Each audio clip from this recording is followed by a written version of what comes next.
everyone. Welcome back to another episode of Believe in Bears. My name is Joey Christopoulos with my co-host Corey Wootton. We have an absolutely fantastic guest coming at you in about 30 seconds. But first, we got to talk about our sponsor, BetOnline.ag. BetOnline, it's your number one source for all your betting needs. You get the latest odds, lines, and matchup reports for baseball, boxing, golf, and more. That's why BetOnline continues to be the fastest and easiest way to place all of your wagers, including live betting and your favorite casino and card games available to play right from your phone. So what are you waiting for? Head to the website, use your mobile device right now, and sign up. You will get a 50% welcome bonus on your first deposit. That is only when you use promo code BLEAV, BLEAV, to get that reward.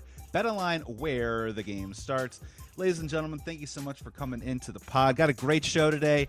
It's June, so let's talk Bears football, baby. Let's bring in our co-host here. He's my man. He is CHGO's very own, Fox 32's very own, West End Golf Course's very own. It is Corey Wootton. What's up, Corey? Hey, what's going on, my man? Summertime, a lot of golf. Football season coming around the corner, so two of my favorite times of the year right now. Yeah, two of my favorite times of the year, the U.S. Championship here in L.A. over the past weekend while people were gagging away the lead in the second half of that tourney. I'm sure a lot of people were watching it over at West End Golf Course. Let's bring in our guest for today. We got a Hall of Famer with us today right here. He is longtime Chicago Sun-Times sports reporter, a man also known for a little show called Sportswriters on TV that I used to watch as a kid. We have two Northwestern alumni here. So what happens when two Northwestern alumni and a Columbia College Chicago guy walk into a bar? We do a show. It's Rick Telander. What's up, Rick? How you doing, George? Hi, Corey. I'm doing great. Thank you so much for coming on to the show, Rick. If you don't mind, we're going to talk a little Bears football, but I did want to kind of start a little bit with Sportswriters on the TV, if you don't mind. A show that was not just seminal for me, but as we look at the landscape of TV today, it turns out that it was a pretty good idea. So are you able to kind of compare and contrast what you were doing at that time and now as you see the formatting of TV today of people sitting around a table, talking sports, debating topics? I mean, you guys were at the forefront of that. So does it blow your mind a little bit that you were onto something, maybe just a little bit back in that day? Well, looking back on it, it seems like it wasn't genius. It's just like, why don't we do this? There have been years and years, decades, hundreds of years, maybe even, where sports writers, whenever sports writing began, where they were considered, you write, we don't see you, we don't hear from you, that's all. We have people to be on TV. We got, the pretty boys and pretty girls and everybody with their makeup and that, and they'll do whatever they have to do. You guys stay in the background. And then Bill Gleason, Bill Joust, Ben Bentley, and the producer, John Roach, who was kind of he and Gleason were like the genius behind it, determined why not have people who were actually at the games, who actually know the athletes, who actually talk to these people, who write about it. They can speak. They're not mute.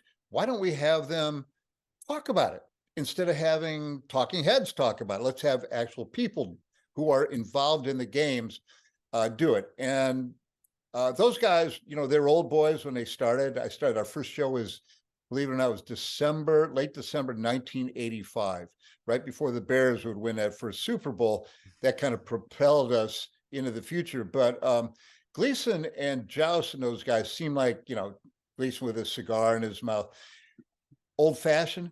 They were very progressive in that if he were around now, they would have something new on the internet. I don't know what it would be, but they had already done this on radio, the sports writers on radio, on WGN. And that was fabulous too. Again, why not have sports writers talking? So they did it. And every time I see a TV show now, sports talk show, where there's more than one or two people, like you two guys talking, but if there's a round table, it springs from the sports writers on TV, including the sports reporters on TV, which was Dick Schaap and ESPN in New York, all those guys. I did that for a while after this, the sports writers. But those guys, man, they changed the landscape of sports talk. They absolutely did. Yeah, and to follow up on that just really quick, it went beyond sports too as well. I mean, you can find some of these things on YouTube today, but you guys talked about a lot of topical issues that went beyond the realm of sports. And one of my favorite ones, if you have any anecdotal story behind it, my favorite was when you guys had Billy Corgan of the Smashing Pumpkins on there, who for me was this mythic rock god like figure. And you put these musicians up on a pedestal, as we did in the early 90s, these mythical figures. And then he sits down and then he talks to you about the Cubs. You know what I mean? And he talks about Sean Dunston. I mean, what was that experience like? That was kind of a cool move, too. Billy is a Cubs nut, and now he's a wrestling nut, and he lives not too far from here in Highland Park. He's got this Right. Madame Zuzu's tea house, and sometimes he'll play there. He did a big benefit after the terrible shootings last July 4th in Highland Park. But Billy came on, and I remember we were shooting a breeze. He's pretty tall. He used to play some basketball. Center, I was going to say, yeah. He's about 6'2.5", maybe, kind of skinny. He always wears that wrapped, scarf or whatever. He's got his look. Yeah. But he's very knowledgeable about the Cubs. And I brought my guitar down that day, I remember. I said, we got to sing, what do we sing? Go Cubs Go? I think we did. Or Take Me Out to the Ball Game. Something. We had Pat Sajak on. We had Dennis Farina on. You remember him? Great Chicago actor. Yeah. Top movies. And one anecdote, I got to tell you this. He did Crime Story, was a series on TV, and it took place in Vegas. And he was a cop, and it was a bad guy. I think his name is Ted Levine, who played the killer in Buffalo Bill. Right. Yeah, Buffalo Bill and Silence of the Lambs. Anyway, very noticeable guy. And Farina's always chasing him, and he finally gets him, and he just beats the hell out of him with a coat rack in a store, in a diner or whatever. And as the cops are coming in, he's an undercover cop or whatever. He looks at him and he says, "Book this puke." And I remember I said to Dennis, I reminded him of that, and he says, "Kind of like Shakespeare, wasn't it?" The great mustache, man. He was the carbon copy. If you could make like a Chicagoan in a lab, Dennis Farina would be pretty close to that. Thank you so much for just talking about that, because that was just such a huge part of my life growing up. And as you see now, it doesn't matter what sports channel you turn on now we have that iteration in some sort of form prevalent throughout all of our media. Let's hop over to the Chicago Bears here on BLEAV in Bears with Chicago Sun-Times Rick Telander. Corey, my man, I'm going to give you first dibs here of the conversation that we're going to start about the Chicago Bears. We're still a month away from training camp, but man, there's a lot of excitement going into a 3-14, which feels a little bit different and a little bit fresh, and we're excited about it. Yeah, man, I'm excited about this. I'm excited to see where the offense is going to be, because they surrounded Justin Field with all the tools, right? They got the revamped offensive line. We got a wide receiver in DJ Moore, so we have a lot of weapons there. So I'm excited to see what this offense can do this year. Yeah, and look, I think this all centers around what else in Chicago than the quarterback, Rick. So, for you personally, I think everyone has a different gauge, a different gradient level of how we're looking at this. But for you, what does the next step for Justin Fields look like for you personally this year? Well, obviously the quarterback is everything in the NFL. The way the rules have changed, the way the pass blocking, the way, defensive backs, what you can and can't do to a receiver going down the field. So if you can pass well, if you got a good passing attack, the old nonsense about, well, we have to establish a run to set up the pass. Well, no, you don't. It's nice if you got it. And Justin Fields is a great runner. We got to remember that. I mean, the guy was on pace to set the NFL record for rushing yards by a quarterback, but you can also get, annihilated doing that. It's very dangerous to run. And he's a big guy, but you have guys like Corey coming after you. You don't want that. Oh, by the way, before I go any further, I have to mention the highlight of Corey's career was not in the NFL. It was against Iowa in Iowa City. And he annihilated, almost decapitated the quarterback, fumbled, safety in the end zone, recovered for a Northwestern touchdown. That's it. You should have just quit football right after that. And done with it. Retired right there. I'm sure you remember that. Oh, I do. I remember their pink locker rooms too. That was something that always, people don't know that. They have pink locker rooms because it's a whole mental thing. They try to get you in a softer mindset because pink is a softer color. I promise you. We had great success there. Yeah. Coach Hayden Fry was a psychology major or something, and he'd learned that pink makes you weak. So he did that. That's really devious, and I'm glad you got the quarterback for that, for making you suffer through that pink. Anyway, back to the Bears and the sorry, but no, it's like we're gonna pump in Enya into the locker room too as well while we're at it. A little sail away pink. And just pink. Come on, pink. So be it. the Bears, the quarterback, Justin Fields, and the tools around him. But as we all know, what a quarterback wants more than anything, maybe as much or if not more than great receivers, is an offensive line that he can trust, one that can protect him. And the Bears haven't. I mean, I don't know how that's going to flesh out. We never really know about offensive linemen, how good they are. The only way you can tell is when they make mistakes. And they make a mistake, then you say, well, he's not very good. The quarterback comes off the field with his pants clean, and hasn't been sacked a bunch of times, then it's a good line. If there's holes for the running back, it's a good line. So the Bears have not gone all in on an offensive line. I hope that as it establishes, through training camp and that it will come together. They got DJ Moore as a wide receiver. I mean, that's a number one receiver right there. They got these other guys, 3-14 that's the most games the Bears have ever lost in a season. Of course, they played 17 games, but still, it's terrible. Terrible. Their offense at the start of last year was so bad, it was almost like a joke. So I think that Justin Fields, the hope is that he will see what this offense can be, and he'll just blossom like, oh my God, I don't have to run for my life. I don't have to, rush for over 100 yards a game. I have wide receivers and tight ends who will catch these balls and catch the passes and go for extra yards. All comes together, So that's a hope. I think that's every Bears fan's hope this year. Yeah, and I think this is the most weapons the Bears have had in a while. You look at from DJ Moore. Now, all of a sudden, they were trying to get Chase Claypool to be a number one. He's not really a number one. He's probably a 2 or a 3. Darnell Mooney, it takes the pressure off him. You look at when Allen Robinson was here, he went over 1,000 because all the attention was on Allen Robinson. And then Cole Kmet, another year in this system, could really be a viable red zone threat. And then Robert Tonyan from Green Bay as well. So the receiving core with the tight ends, it's a pretty good situation. The running back room is a great situation there. So I'm really excited to see because Roschon Johnson, I feel like he hasn't even scratched the surface of what he can be because he was behind Bijan Robinson at Texas, who's arguably been one of the best running back prospects in years to come. So I'm really looking forward to it. The only question mark for me is Braxton Jones. Did he get stronger this offseason? Because when I looked at him, I'm like, here's a guy that has great feet, right? Never got beat around the edge. But what did he struggle against? The bull rush. And I said this, Joey, he reminds me a lot of David Bakhtiari from Green Bay. I played against him his rookie year.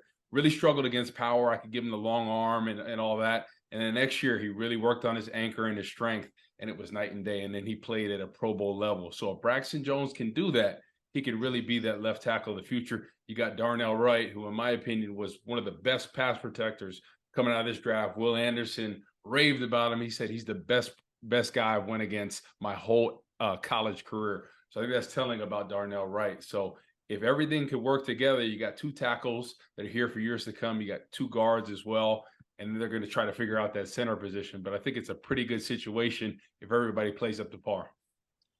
Yeah, not to push it too far down the road, too, as well as who's the backup to Braxton Jones, right? I know that we talk about improvements on each line, a lot of versatility, but at left tackle, who would step into that spot if he did have to possibly miss some time? Darnell Wright, I guess, because he's done it he has the feet. I think he has left tackle feet playing on the right side, so he could potentially, but obviously you want to keep him at the right side if you can. Yeah, and Rick, I think the reason why we try to frame it for that question for you is I think Bears fans have really, really high expectations, and I just want to make sure that, especially on this show, that they're not too misplaced. Like we do a lot of talk on BLEAV in BEARS of, the Chicago Bears. I think they were last in the NFL last year in pass attempts per game, about 18, 19 per game, but at the same time they had one of the best running attacks in the game. Rick, I do think that is still probably a formula for success in Chicago, right? For Justin Fields to throw the ball over 30 times a game, that just doesn't seem maybe like the model that he plays or the style that he plays in. And we make comparisons to Cam Newton every once in a while with Justin Fields, but do you still kind of envision a more balanced attack with the Chicago Bears offense heading into next season? Yeah, I think a balanced attack is good unless you happen to have one of these freakishly good quarterbacks. If you do, if you happen to have, Aaron Rodgers, you develop into. Remember, Aaron Rodgers sat for 3 years. Jordan Love sat all this time. Justin Fields maybe is the equivalent of having sat, running for your life. Yeah, the Bears had good rushing attack because they just had no faith in their offense. So a lot of things can happen mentally if your team, if it comes together and you find that balance. And hopefully the offensive coordinator will figure out how much Justin Fields should run a handoff, how much he should pass. You don't want to, there's nothing worse than having a quarterback throw more than he should. It's like, oh, we're throwing the ball because it's the NFL and you got to pass. That's not good. You want to do it effectively. Corey brought up earlier, Tanya and Kmet. I thought that Kmet coming out of Notre Dame had the chance to be one of those really good tight ends, really good, like Kansas City or Tanya was pretty good. Maybe that's Aaron Rodgers. It makes everybody good up there, did make everybody good up there. But Kmet seemed to have that skill, the kind of basketball skills, the good hands. He's big. Sometimes in your, fourth, fifth year, is he a fourth year guy? Third, fourth, fifth? It's going to be his fourth year. Yeah. Fourth year. Yep. You can develop. They're still young. And you think about how, you yourself or I or anybody was at age 25, 26, you still can be developing strength and still developing your game. I think there's been studies that shown in basketball, premier players improve all the way up to about age 27, and then they can hit a plateau. And then there's a point like at age 31 where they definitely start to decline. So I think it's probably somewhat similar in football. A lot of these Bears could be hitting that peak moment, including Justin Fields, where we'll get to see something that wasn't there last year. I don't know. The other thing is we get our hopes up, maybe hopefully not too high, because don't forget the Vikings and the Packers and the Lions, everybody think for once is a really good team. The Lions are one of those snake bit, NFL teams like the Browns.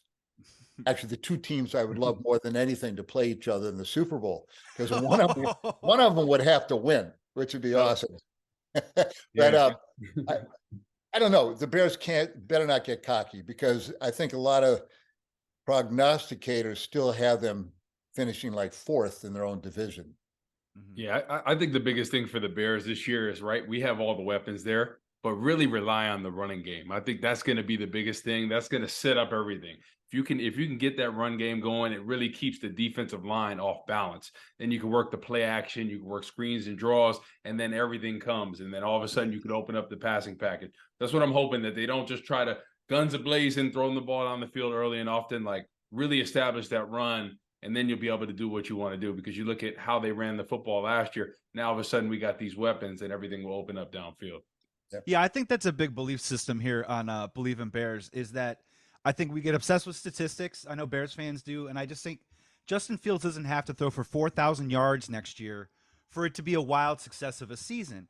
And just to roll back to Cole Kmet very quick, they've been releasing a lot of statistics about Cole Kmet's career. And in the beginning of his career, he was a positive player in zone coverage. He really struggled in man. But last year, he actually was a positive player in man coverage, strictly in play action. So, Corey, what you're talking about, when you're running the football, when you're dialing up looks that make Cole Kmet all of a sudden a threat, then all of a sudden you see the numbers of Cole Kmet that you were hoping for when he first got drafted. So it all works in concert with each other. But I just don't think that has to mean Justin Fields throws for 40 TDs and 4,000. I know all Bears fans want that, right? But it could still, those stats can look a little more modest, and it still can lead a little bit to winning football. We're talking here with Believe in Bears, the Chicago Sun-Times, Rick Telander. For both of you guys, Rick, if you'd like to go first on this one, I want to move it over to General Manager Ryan Poles. So obviously, last year was a bit of a punt year. A lot of dead money, trade some players, do what you can, play the game. You get the number one pick, you make a trade. Now this season, off season, obviously, they've made some more moves. They put some money allocated into the defense and to some different players. So with Ryan Poles constructing this roster, living in this building the right way mode, what do you think his biggest blind spot is right now with this roster heading into training camp? Oh man, the hardest part probably is a football team really does need 22 good players. It's not like basketball. You can have 3, great players and put other guys around them. Whatever your weakness is, the other team's going to exploit it, and they'll find out what it is. it might be defense. You worry about, when they got rid of Roquan Smith, who, is a Pro Bowl middle linebacker and probably will be for years to come. That set them back. I guess they had to do it. So you try to build back to get a defense that's worthy of the offense. I mean, they put a lot of effort into the offense, from the offensive line, the wide receivers, running back, and of course they got Justin Fields. Getting rid of that first pick, it'll be very interesting to see how the quarterbacks they could have taken this year didn't, because they decided they didn't need them. But they also God, it goes back to a few years ago when Ryan Pace, oh my God. I mean, you hate to even think about it. The Bears could almost be like the Kansas City Chiefs had they, well, we can't talk about that. I'm sorry.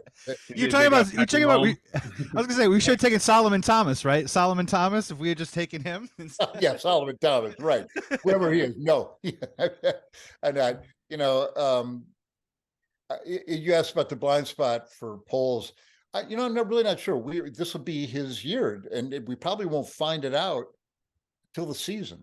And I like what he's doing. We like it. When your team is bad, you can only go up. I mean, the Bears aren't going to lose 15 games next season, so everything's going to look like an improvement. And I'm not sure when we'll be able to see that. Nobody's going to say anything negative. Everybody's going to say, well, so-and-so's a better leader, and I've developed this, and my speed is better, and I'm stronger. And we don't know. That's how the NFL is. You don't badmouth. You really do have confidence. You really do believe you're better. And the one thing I think with, the new change in president, and with polls and all this talk about going to Arlington Heights, a new stadium, the Bears are in the news all the time. And I think that has to help. If I remember the Bears right now, that would make me feel good. It'd be like, we're a big deal. It's not like you're some lousy team and nobody's talking about you. I mean, Corey, you were a player. Didn't it make you feel good when people were talking up your team? Oh yeah. It feels great, but with that becomes great expectations, right? It's kind of better a little bit where they don't talk about you, and then all of a sudden you go above what you think, right? Surprise people. But to answer this question, I think the defensive end position, I think that's going to be the weak spot of the team. I'm looking at it right now. DeMarcus Walker, that's one guy that comes to mind. He had 7 sacks last year, but most of them were from the 3 technique on pass rush situations. So he projects to a left end. I think he'll slide in on pass rush situations. But other than him, I'm kind of trying to figure out who's going to be the next guy to step up. So I think the defensive end position for me, and I wouldn't be surprised if they added a veteran, guy with some experience that could come in and fill one of those roles at defensive end. Well, Corey, quick follow-up. I mean, this is clearance aisle time. You know what I mean? For shopping for pass rushers. Frank Clark off the board, Leonard Floyd off the board. Who's left out there? Who would you like to see? I mean, would a Robert Quinn reunion make any sense? Jadeveon Clowney, is there anybody out there that can actually maybe help them just a little bit? Yeah, I mean, maybe a Jadeveon Clowney, if the money made sense to have him play right end and see where it goes. Is Yannick Ngakoue, is he still available? Still out there. Okay, I wouldn't mind him in a pass rush situation only, like strictly just nickel. He's averaged about 7.5 a year throughout his whole career. I know he's not going to give you much in the run game, but in that rush package, I wouldn't mind that. But the one thing is, I think the defensive line is going to stop the run. They've added some defensive tackles, Andrew Billings, Javon Dexter. So they've kind of solidified, in the run stopping. But now we got to see where the pass rush is going to come. Are they going to dial up some blitz packages with some of the talented linebackers at Edmonds and Edwards? But the thing is, the Tampa 2 really flourishes when you have a front 4 that can generate pressure independently. So I just don't know if we're going to get that pressure. So, next year we'll be able to stack up some of those defensive ends. But I think this year there's probably going to be a lot of blitzing involved in some of those pass rush situations.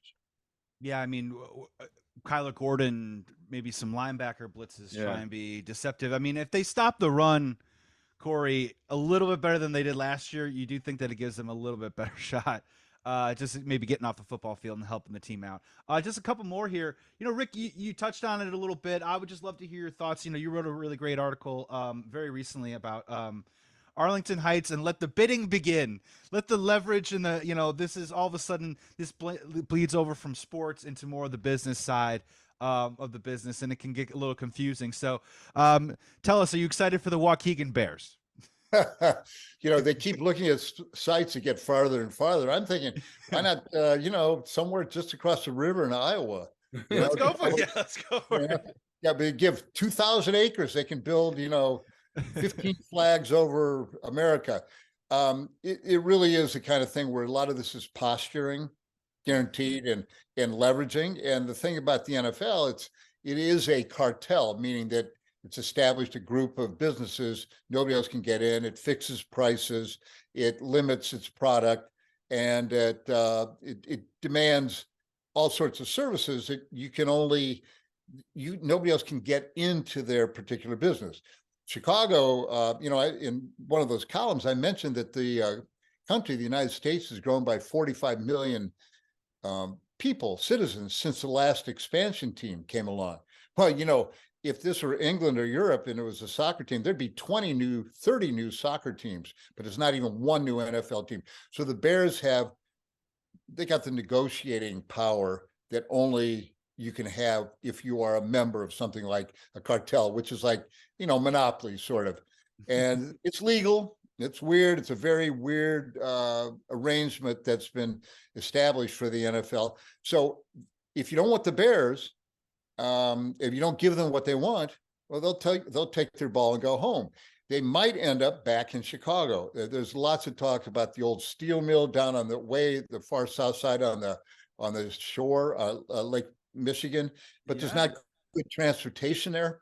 To remodel Soldier Field, I mean, I've been in that place a million times, and you just can't keep adding little more lipstick on the pig.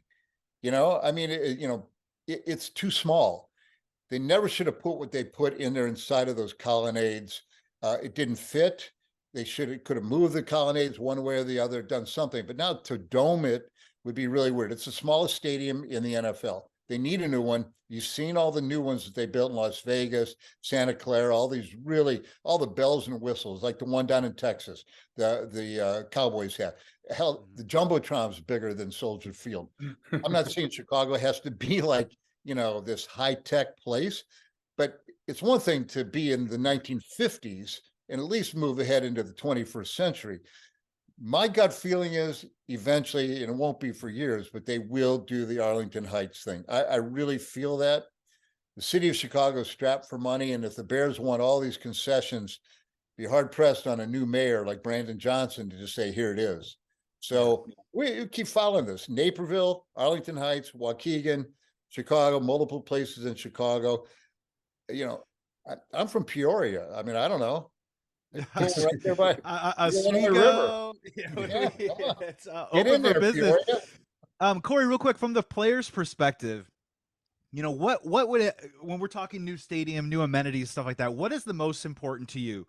A neutral temperature, like neutral game condition temperature, the grass, the locker room amenities, or am I missing something? What would be most important to you?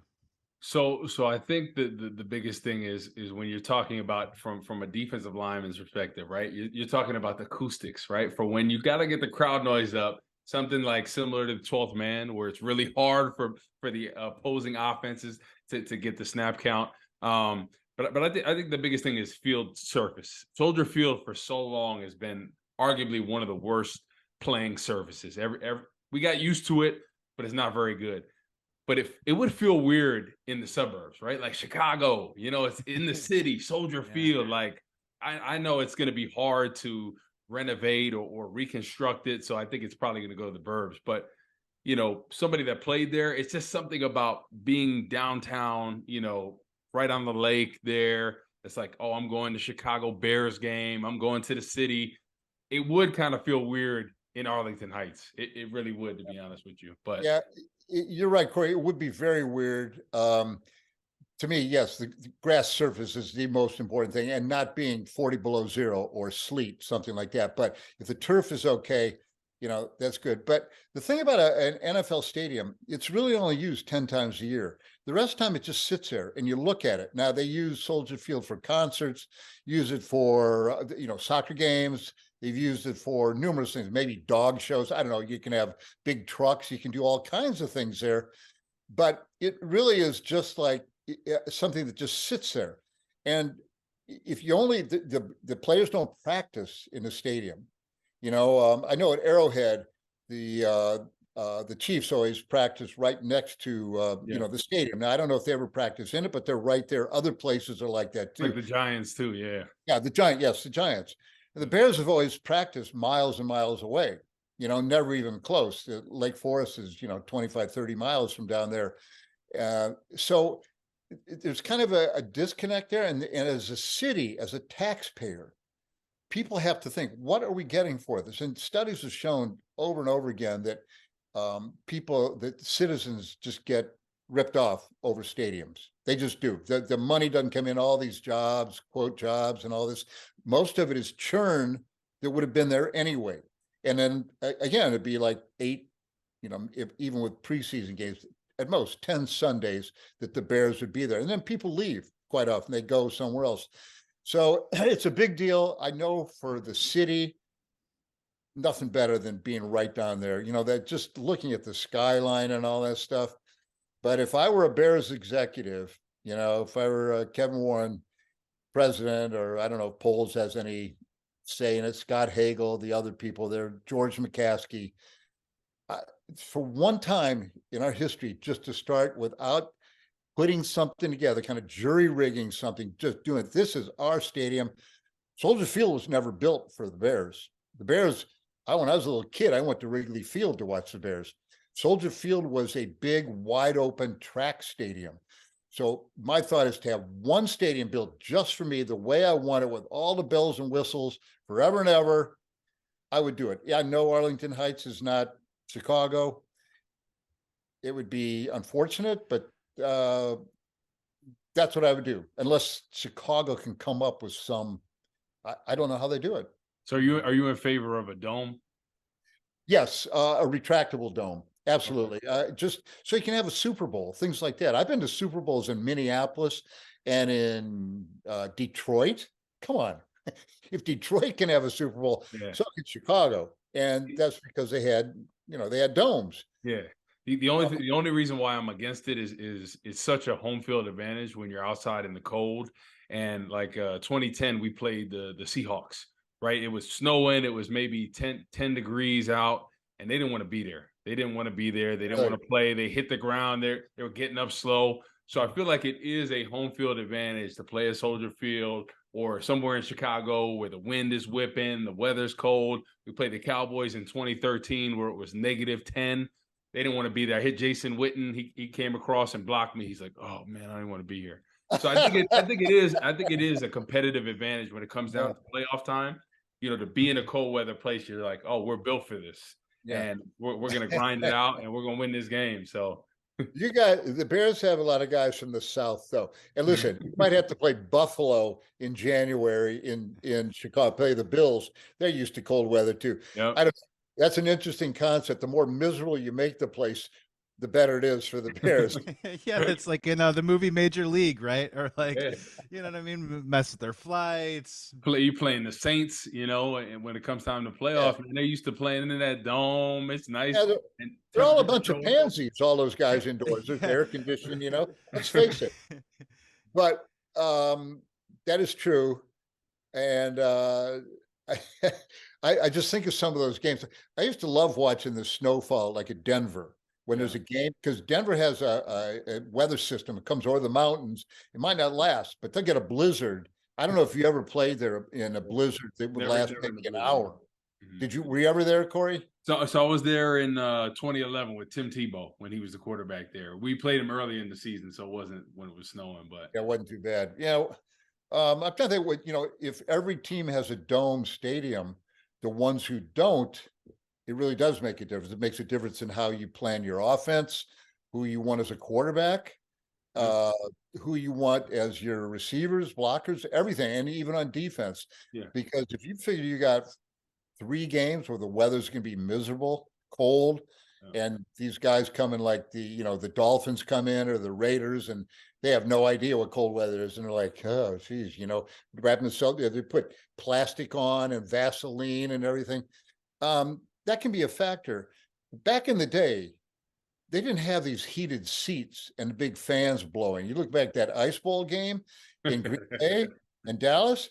I mean, they were just sitting on the sidelines freezing. Yeah. Now you go over there and get warm, take your coat off, and you don't make them like they used to. I was gonna say the mortality rate, like everyone survived that game. It's incredible. But the one thing about a dome too, you got to think about it now from the injury standpoint, right? Field turf, there's more injuries that usually occur from that. So from that standpoint, the studies have shown that, right? Field turf, there's more likely to have, a non-contact ACL or potentially an Achilles just because your foot, gets caught in the ground. So that's one thing that you're keeping in mind when it comes to player safety. Obviously, I think guys really love turf surfaces because they're faster.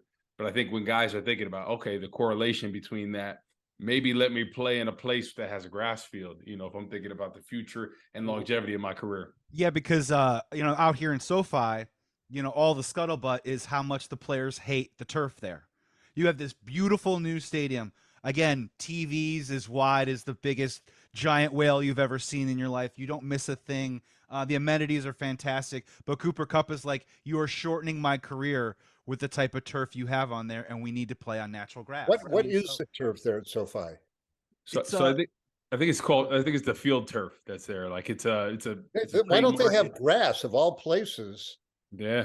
And that's the irony, right? Is you spend all of this money, and then when you ask players like former Bear Corey Wootton, what's most important to you, and you go the playing surface, and then you see what happens at Soldier Field in the Chicago Park District. It's just funny, right? What we spend our money on when this is probably what the players talk about the most is making the most safe or playable playing surface that you possibly can.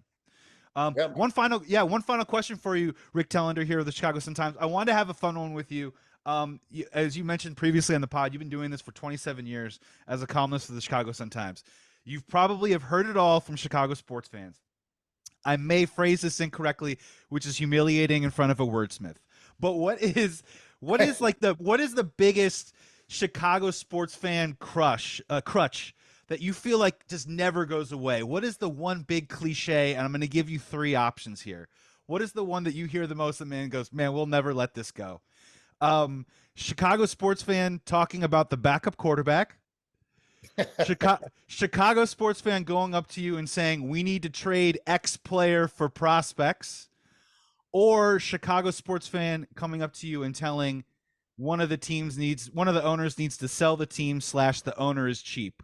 Which one has lived the longest, has stood the test of time that you still... Oh my God, those are like 3 questions that are like impossible to answer. Those are the best. It's like random throwing coins. It's like 33%, 32%, and 34% on which one I get the most. But the trade one is a no-brainer. That's always trade this guy. But I would say the one that sticks the most is, and the second, the backup quarterback is great. But the owner is cheap. They're cheap. They got to sell. And you hear that constantly. And maybe it's more constant in Chicago because the teams have been owned by the same owners for so long. I mean, Reinsdorf's been there forever. The McCaskies go back to the start of the NFL. Wirtz family, the Blackhawks. I mean, it really is amazing the tradition in Chicago. It's different from other places where corporations own the teams or just some gazillionaire who just made his money in the .com market and buys a team. You see that all over the place. Not in Chicago. So I would say they're cheap. The owner's cheap. You can go. You want to buy everybody, especially in baseball. If we had this guy, he's on the free market. Sure, he's $400 million for 5 years. We'll win the World Series if we get it. Yeah, I'll go with that. Okay. Yeah, get ready. Otani, right? Otani coming. Oh yeah, just Otani. He'll solve everything. We need him. He'll be our best pitcher, our best hitter. He'll do TV commercials. He'll sell shoes. Just get him. Yeah, get him. Sure. There we go. I got one question. It's about Northwestern. So what is your all-time favorite memory when it comes to you playing at Northwestern? You know, talk about anything, a game, a particular play. What's your all-time favorite memory at Northwestern?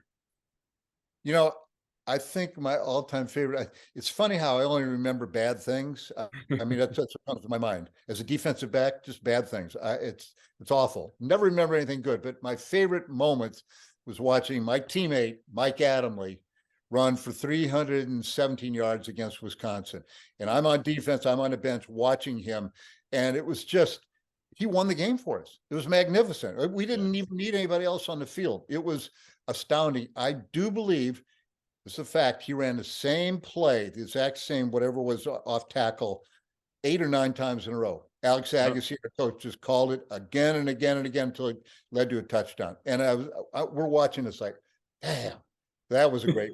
I love that. Yeah, they can't stop it, right? Man. Just keep going. Here it is, coming right here in this hole. Yeah. Here it is. Put everybody there. We're still going to run it. And they couldn't stop him. Yeah, it was great. I remember that. Well, that's awesome. Mike is a great guy, and it's unfortunate, what's happened to him. But I've met him plenty of times, from when I first got drafted to the Bears and in college. Really great stand-up guy, and my thoughts and prayers with him, as he's going through this. But unbelievable person. Yeah, I just saw him a week ago, and God love him. He's doing everything he can. He is just the strongest, most decent person who's really suffering now. But that's why those memories I have of him are even stronger and more powerful.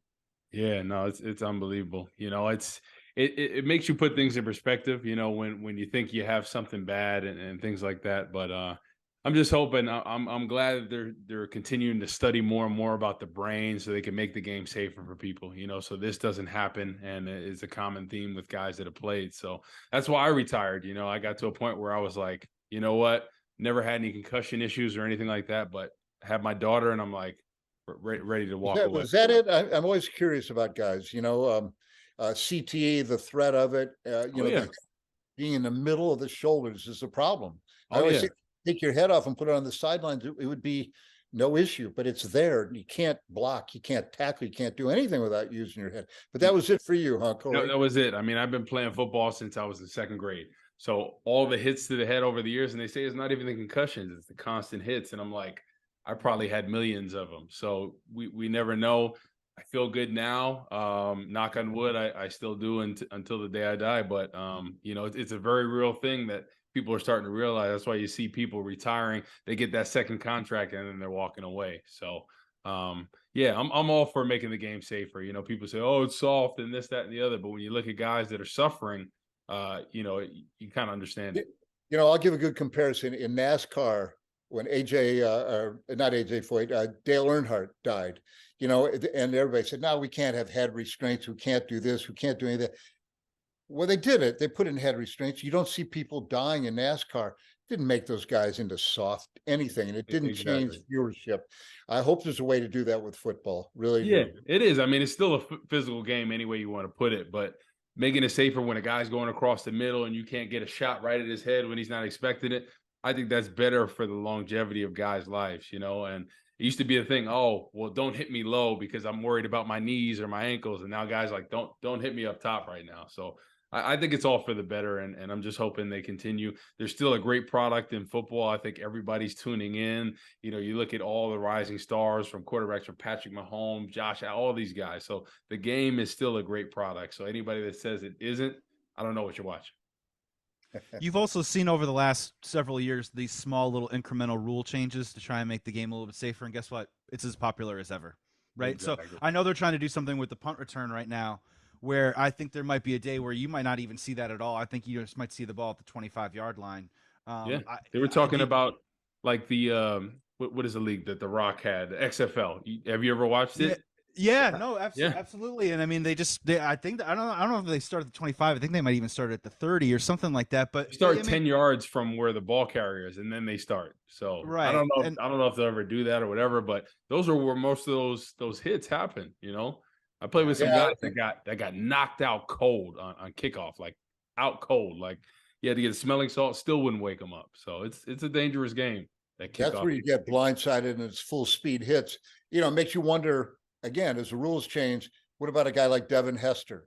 Maybe the greatest returner in the history of the game, might be almost legislated out of a position. And, I think about punters too.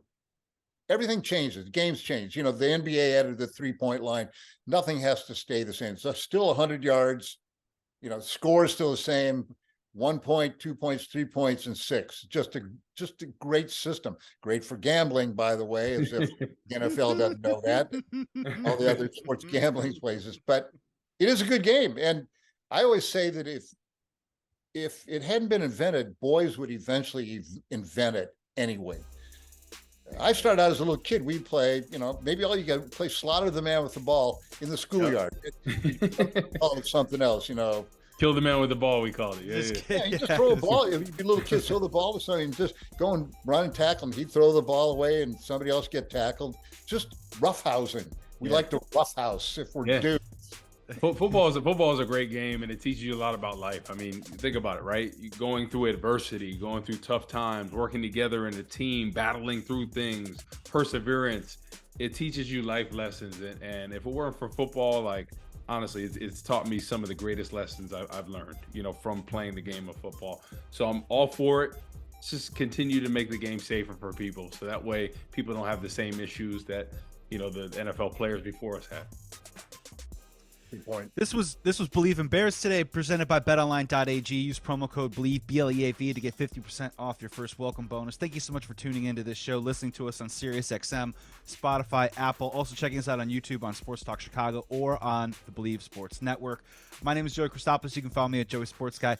Corey, man, great to see you. West End Golf Course, everyone. They're doing some fantastic lessons all summer long. It is the place to be in the New Jersey area for the great golf simulator world. Corey, man, great to see you.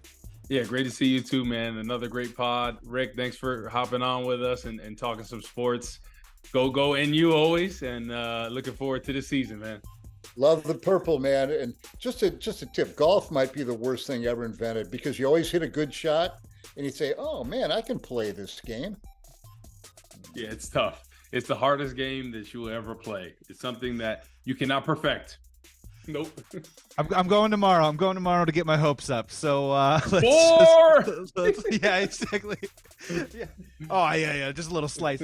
Chicago Sun-Times, Rick Telander, man, such a pleasure, man. Truly, whether you believe it or not, you are a true legend, my friend. I've been reading you in my hands for years and years. You get that Chicago Sun-Times, flip that baby over and open up that page, because I've been a long reader and follower for a long time. Thank you so much for taking the time and being so generous with it. Be well, and we hope to have you back sometime. Thanks, George. Thanks, Corey. I enjoyed it. Wonderful. Thank you so much for tuning in, you guys. We'll be back with more. Until then, be well, be safe. Please be good to each other. And remember, here on Believe in Bears, it's time to bear down, even in June.